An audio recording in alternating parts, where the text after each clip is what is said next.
It was a quiet Sunday afternoon in California. The kind Clint Eastwood usually spent riding his horses or reading in peace. But this one was different. He wasn't on a film set. He wasn't editing anything. He just sat there, staring at the screen of his phone. A single notification popped up. It wasn't from his agent, or an old friend, or even his kids. It was from a name that made him blink twice. Captain Ibrahim Traore. Clint squinted. Burkina Faso? He muttered to himself. The name sounded familiar, but the context didn't make sense. A revolutionary African leader reaching out to him? Clint hesitated, but then curiosity won. He tapped the message open.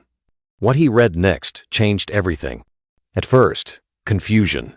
Then, silence. Then something the world had never seen on camera. Clint Eastwood's eyes filled with tears. He leaned forward, elbows on his knees, staring down at the phone like it had just summoned a ghost from his past. His lips moved, whispering words we might never know, but one phrase was caught on camera. How did he know? Clint stood up abruptly, walked to his desk, and without saying a word, hit record on his phone's camera. His voice, the one millions had heard in westerns and war films, now sounded softer, vulnerable. This message is from a man I've never met, he said, holding up the phone. But he knew something no one else did. Then Clint read aloud what had been sent to him, a voice note and translated letter from Captain Ibrahim Traore, thanking him not for his fame, not for his awards, but for a documentary Clint had made in 1984. A film that had aired once, then vanished. It was called The Forgotten Warriors. It told the story of African soldiers who fought in wars they didn't start, and whom history chose not to remember. You told the truth, Traore's voice had said, when it wasn't popular to do so. Clint paused in the recording. His throat tightened. I thought no one saw that film, he said. Not even the studio cared. Then, almost on Quay, cried. Again. The video wasn't meant for the world, but someone shared it, and in less than an hour, it spread across the internet like wildfire. Millions watched a man known for playing cowboys and outlaws suddenly become something else he witnessed. A storyteller who didn't know the story he once told had grown up to become a revolution. And while the world leaned in to find out who Ibrahim Traore was, Clint Eastwood? He was just beginning to realize that sometimes what we think is forgotten was never forgotten at all. The video of Clint Eastwood crying didn't just go viral, it cracked something open. People weren't just watching out of curiosity. They were watching because something about that moment felt real, raw, unscripted. And then came the questions. What documentary was he talking about? Why had no one ever heard of it? Why would an African leader in 2025 be so moved by a film made in 1984? 3 days later, the world got an answer on image at a time. Burkina Faso's official government account posted a black and white photo. The grain was heavy, the lighting dim, but the image was unforgettable. A young boy sat barefoot on a dirt floor, cross-legged, eyes locked onto a tiny, flickering television screen. The caption was simple. Ibrahim 1985, watching The Forgotten Warriors with his father. The internet erupted. That's him? That's Traore? People zoomed in. They analyzed every corner of the image. And in the boy's eyes wide, focused, quietly burning, you could see it. That wasn't just a kid watching television. That was a future forming. Next to the boy sat his father. Weathered face, deep lines of struggle, holding back tears. One hand on his son's shoulder, the other clenched tightly, a mix of pride and pain. It was a moment no one had captured, except Clint Eastwood in a film no one remembered. Suddenly, The Forgotten Warriors became more than a forgotten film. It became a spark rediscovered, reignited. And now, the world wanted to see it too. For days, people scoured the internet for a copy. Someone uploaded a grainy bootleg. It was shaky, cropped, subtitled in French, but none of that mattered. People watched it in silence. They didn't blink. And when it ended, they just sat there. One tweet summed it up. I just watched a 40-year-old documentary and cried like I lost someone I never met. Across Africa, Community centers pulled out old projectors. Teachers showed it in classrooms. Parents sat their kids down and said, "Watch this. This is what they didn't want us to see." Suddenly, a buried documentary had become a cultural event. And at the center of it all, a boy who had once sat on a dirt floor, a man who had once thought no one noticed, and a truth that refused to stay silent. Clint Eastwood stayed quiet in California. But the world was anything but. Because now they weren't just asking about what was in the film. They were asking, why was it buried? Who buried it? And what other truths have we forgotten because they made us uncomfortable to remember? What started as one message had now become a movement. And the Forgotten Warriors was no longer forgotten. 2 days after the photo went viral, another video surfaced. But this time, it wasn't from Clit Eastwood. It was from the man who had started it all, Captain Ibrahim Traore. No lights, no dramatic music, no press backdrop, just a single camera in a quiet room, a Burkina Faso flag behind him, and a man sitting at a simple wooden desk, holding something close to his heart. His voice was calm, but it shook the world. "Mr. Eastwood," he began, looking straight into the lens. "When I was 9 years old, my father and I sat in a crowded schoolroom. One of the teachers had wheeled in the only television we had in the village. He paused, took a breath. I remember your voice, the images, the pain in those soldiers' faces. I remember my father holding my hand. Then came the moment that cracked viewers wide open. My father never cried," Traore said, eyes beginning to glisten.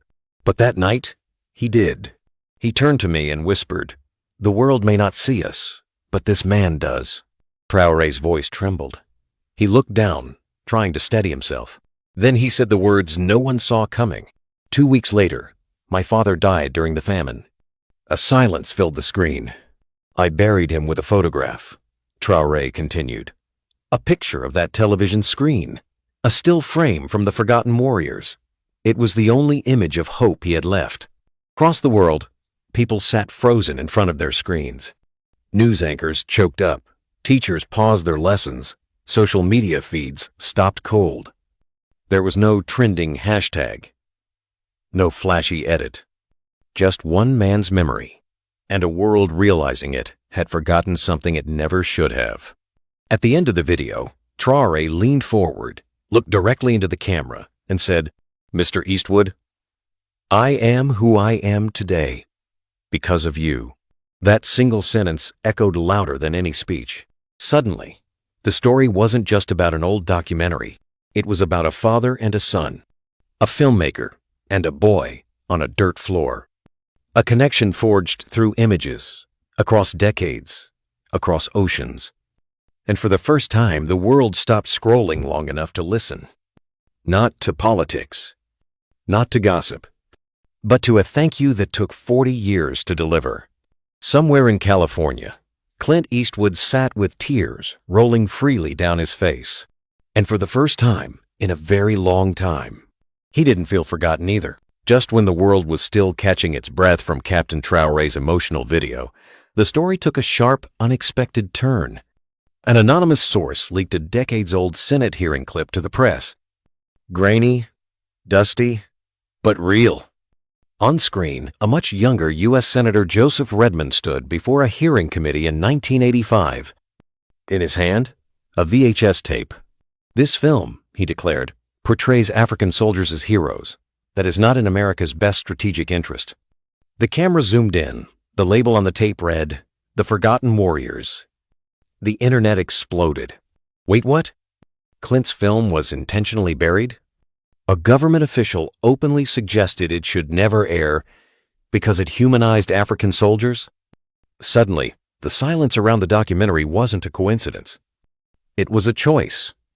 News outlets ran the story. Did the U.S. suppress a Clint Eastwood film, forgotten for a reason, or buried on purpose? But what shocked the world more than the footage was what came after. Senator Joseph Redmond now, 82, frail, retired, and long out of public view, released a video from his home. His hands trembled as he adjusted the camera. He spoke slowly, softly.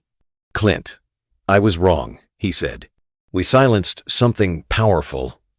I've lived with that regret ever since." Then his voice cracked. "That little boy in Burkina Faso?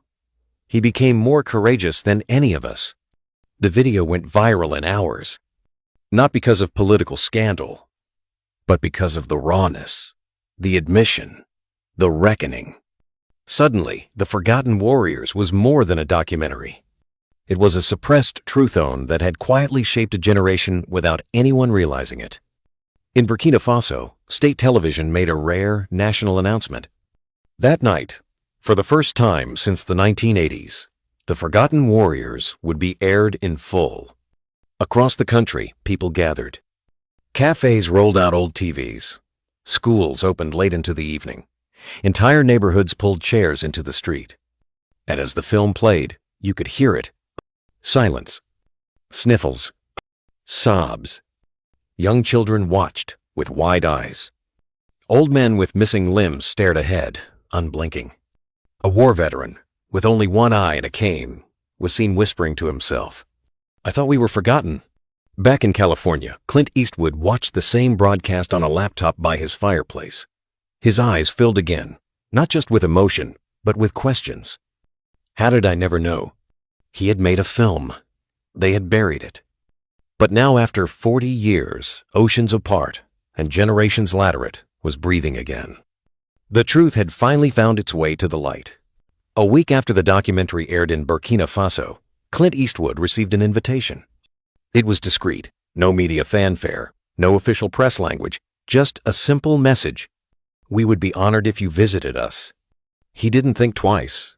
Clint canceled every appearance, cleared his schedule, and boarded a plane not as a movie star, not as a director, but as a man chasing the shadow of a promise he didn't know he had made. When his plane touched down in Ouagadougou, it wasn't paparazzi that greeted him, it was silence. And then, the sound of children singing. A group of students stood near the runway, humming a liberation song from the 1980s, the very song Clint had recorded in The Forgotten Warriors. Their voices were soft, reverent. Clint's eyes welled up instantly. Captain Ibrahim Traore stood at the foot of the steps leading to the presidential palace. He didn't smile. He didn't perform. He just extended his hand. When Clint took it, the camera snapped, but the moment didn't feel like history. It felt like closure. Then Clint reached into his coat pocket. He pulled out something no one had seen in nearly 40 years. A small, worn medal.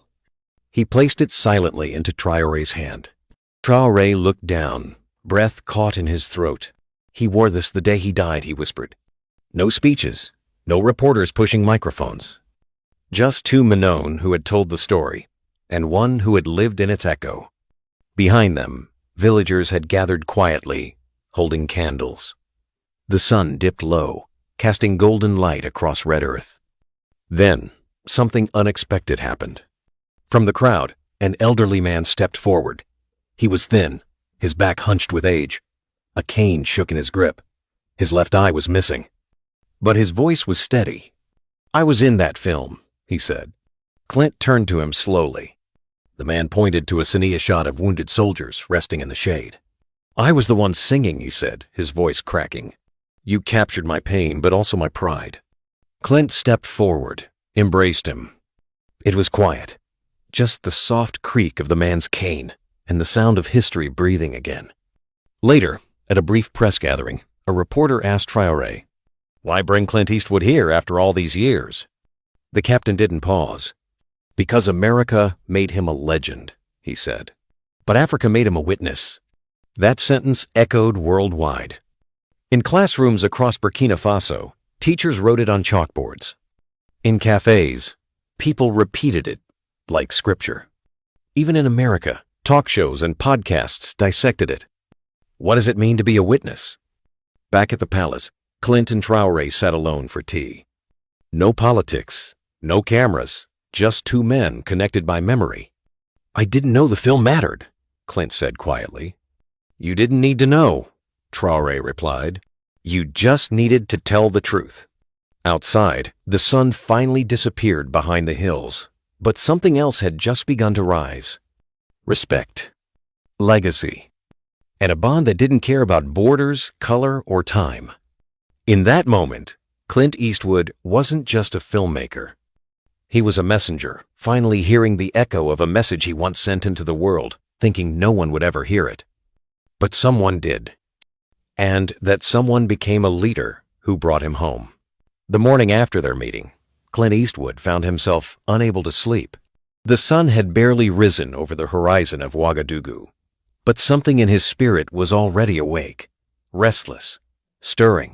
He sat in the guest room of the presidential residence, a quiet place filled with carved wood and soft light. On the table in front of him sat a single, folded piece of paper. It was part 2 of the message from Captain Ibrahim Traore. The half-Clint had never read. A diplomat had handed it to him the night before, without a word. Clint opened it now. The handwriting was smooth, deliberate. As he read, his hands began to tremble. "Clint, there's something I've never told anyone. The day my father died," he whispered, "if you ever meet this man, tell him he gave me back my pride before I left this world." Clint's breath caught in his throat, but it wasn't over. "When I took office, I returned to the village where I grew up. I visited my father's grave, and I played your documentary from my phone, let it echo through the dust and wind. I wanted him to hear your voice one more time." That was the line that broke him. Clint put the letter down and covered his face. The tears came hard this time, waves of release, grief, gratitude.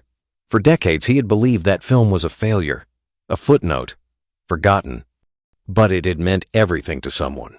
He whispered to no one in particular, "I didn't know. I didn't know." Later that day, Clint asked to be alone. He walked out to a quiet garage tucked behind the palace, where a diplomat had kindly stored a single wooden crate flown in with his luggage. He opened it. Inside was a leather-bound notebook, his journal from 1985. He hadn't touched it in decades. Page after page of scribbled notes, location sketches, names of locals. Then, something that made him stop cold. The 14th of April, 1985, Burkina Faso. Met a soldier in the western province. Told me, "Tell your people we exist." Gave me his medal. I promised I'd return it to his son if he ever passed away. Clint stared at the entry for a long time. His mouth went dry. That soldier was Traore's father. And now, 40 years later, the medal had finally been delivered into the very hands it was meant for. Clint closed the notebook slowly. This wasn't just about a film anymore. It wasn't even about remembrance. It was about a promise, one made between a dying man and a stranger with a camera. And now, that promise had been fulfilled. But something else stirred in Clint guilt. For all those years, he thought the film hadn't mattered. He had never reached back out, never asked where it landed, never knew who it touched. He had carried that medal in a box, thinking it was just a relic from a dusty chute, not knowing it was a life linear thread that connected one man's truth to another's future. That night, Clint wrote a letter,